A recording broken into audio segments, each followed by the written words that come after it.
आपल्या समवेत या ठिकाणी प्रेरणा सहकारी पतसंस्थेचे अध्यक्ष आणि अध्यक्ष अभ्युदय विद्यालयाचे संस्थापक श्री हुले सर आपल्यासोबत आहेत। साहेब, काय सांगाल? यशो मंदिरची या ठिकाणी निवडणूक लागलेली आहे आणि अनेक महिला सभासद किंवा इतर घाटकोपर परिसर आणि खूप मोठं मतदान घाटकोपरमध्ये सुद्धा आहे।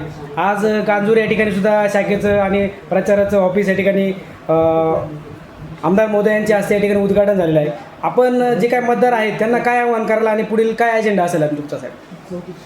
यशो मंदिर सहकारी पतसंस्था सुरू होऊन जवळजवळ 40 अधिक वर्षाचा कालावधी लोटलेला आहे आणि या संस्थेची सुरुवात ग्रामीण भागातून आलेल्या आपल्या सर्व बांधवांनी केली आणि त्यांचं कुशल नेतृत्व एजी हुलवळे साहेबांसारख्या सहकारामध्ये अभ्यास असणाऱ्या आणि समाजसेवेची तळमळ असणाऱ्या आणि आपल्या गावावरून आलेल्या गोर गरीब आणि कष्टकऱ्यांसाठी आर्थिक मदत व्हावी यासाठी ही पतपेढी सुरू करण्यात आली आणि त्यांच्या नेतृत्वामध्ये इतका या पतसंस्थेला बहर आला की आज सर्वसाधारण माणूससुद्धा एजी हुलवळे साहेबांना यशो मंदिर पतसंस्थेचे शिल्पकार म्हणून ओळखत असतो।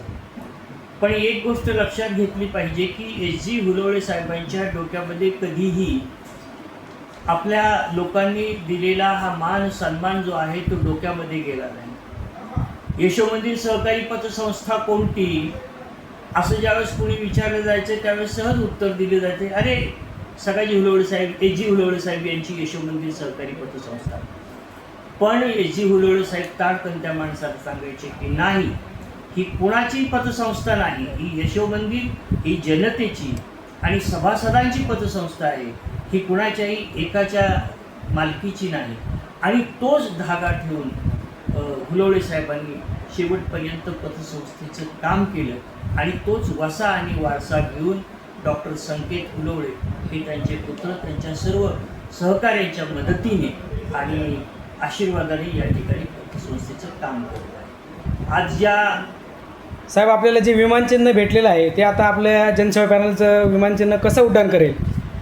आज ज्या कार्यालयाचं निवडणूक कार्यालयाचं आज आपण उद्घाटन केलं या ठिकाणी कांजूरमध्ये आणि वैशिष्ट्य म्हणजे या कार्यालयाचं उद्घाटन या विभागाचे लोकप्रिय आणि कार्यसम्राट आमदार आदरणीय राऊतसाहेब यांच्या सुनील राऊतसाहेब यांच्या शुभ हस्ते झालं आणि असं म्हटलं जातं की जिथे जिथे राऊत साहेबांचा हात लागतो तिथे तिथे तो परिसस्पर्श असतो आणि त्याचं सोनं होतं आणि म्हणून सर्व या उमेदवारांना आज खात्री झालेली आहे की आपण निश्चितपणाने जिंकून येणार आहोत। राहिला प्रश्न आता चिन्हाचा। खरं म्हणजे मला असं वाटतं याच्या अगोदरसुद्धा निवडणूक चिन्ह हे विमानच असायचं आणि त्यामुळं ते पुन्हा एकदा मिळालेलं असल्यामुळे पुन्हा एकदा विजयाची हॅट्रिक होणार यामध्ये माझ्या मनामध्ये कोणतीही शंका नाही। आता या विमानाने आज दुपारी टेक ऑफ केलेलंच आहे। आता लँडिंग कसं होणार ते विजयाची पताका हाती घेऊन आणि ती पताका केवळ विजयाची पताका ही उमेदवारांची असणार नाही तर सर्व सभासद जे आहेत त्या सभासदांचा तो विजय असणार आहे।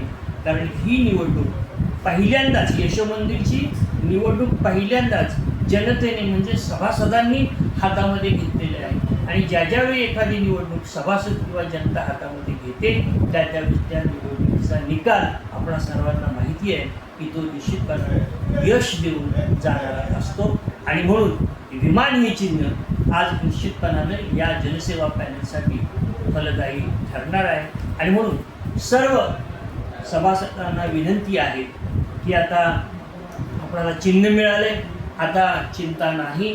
आता विमान या चिन्हावर 6 एप्रिल रोजी आपण वेळात वेळ काढून, लक्षात ठेवा या दिवशी रामनवमी आहे, अनेक ठिकाणी कार्यक्रम आहेत, परंतु रामनवमीच्या बरोबरीनं हे सुद्धा एक पवित्र कार्य सामाजिक कार्य आहे। याचा विचार करून आपण सर्वांनी मतदानासाठी यावं आणि जनसेवा पॅनलच्या सर्व उमेदवारांचा विजय करून त्यांना विजयी करून खऱ्या अर्थानं आपल्या मनामध्ये ज्या एच.जी. गुलोळे साहेबांच्या संबंधातील ज्या भावना आहेत त्या भावनांचे चीज करण्याचे काम आपण करावं अशी सर्व मतदारांना विनंती करताना जनसेवा पॅनेलच्या सर्व उमेदवारांना या ठिकाणी विजयाच्या शुभेच्छा.